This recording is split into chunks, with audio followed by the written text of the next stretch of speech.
ರಾಮದುರ್ಗ ಪಟ್ಟಣದಲ್ಲಿ ಸುರಿದ ಮಳೆಯಿಂದ ಅನಾಹುತವೊಂದು ಸಂಭವಿಸಿದೆ.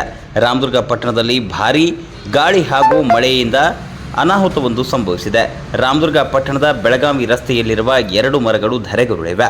ಇದರಿಂದ ರಾಮದುರ್ಗ ಹಾಗೂ ಬೆಳಗಾವಿಗೆ ಸಂಪರ್ಕ ಕಲ್ಪಿಸುವ ಪ್ರಮುಖ ರಸ್ತೆ ಬಂದ್ ಆಗಿದೆ. ಹೀಗಾಗಿ ಸಂಚಾರ ಅಸ್ತವ್ಯಸ್ತವಾಗಿದ್ದು ಟ್ರಾಫಿಕ್ ಜಾಮ್ ಉಂಟಾಗಿದೆ.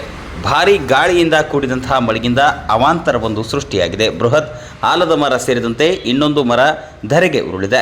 ಪಕ್ಕದಲ್ಲಿದ್ದ ಗ್ಯಾರೇಜ್ ಹಾಗೂ ಅಲ್ಲಿ ನಿಂದಿಸಿದ್ದ ಲಕ್ಸರಿ ಬಸ್ ಮೇಲೂ ಕೂಡ ವಿದ್ಯುತ್ ಕಂಬ ಬಿದ್ದಿದೆ. ಇದರಿಂದ ವಿದ್ಯುತ್ ಸಂಚಲನ ಹಾಗೂ ಸಾರಿಗೆ ಸಂಪರ್ಕ ಅಸ್ತವ್ಯಸ್ತವಾಗಿದೆ. ಹೀಗಾಗಿ ಬೆಳಗಾವಿ ರಾಮದುರ್ಗದ ಪ್ರಮುಖ ರಸ್ತೆಯಾದಂತಹ ಬೆಳಗಾವಿ ರೋಡ್ ಸಂಚಾರ ಸ್ಥಗಿತವಾಗಿದೆ. ಸ್ಥಳಕ್ಕೆ ಹೆಸ್ಕಾಂ ಸಿಬ್ಬಂದಿಗಳು ಹಾಗೂ ಆರಕ್ಷಕ ಠಾಣೆಯ ಸಿಬ್ಬಂದಿಗಳು ಸೇರಿದಂತೆ ಅರಣ್ಯ ಇಲಾಖೆ ಸಿಬ್ಬಂದಿಗಳು ಹಾಜರಿದ್ದು ಸಂಚಾರವನ್ನು ಸುಗಮಗೊಳಿಸಲು ಹರಸಾಹಸ ಪಡುತ್ತಿದ್ದಾರೆ.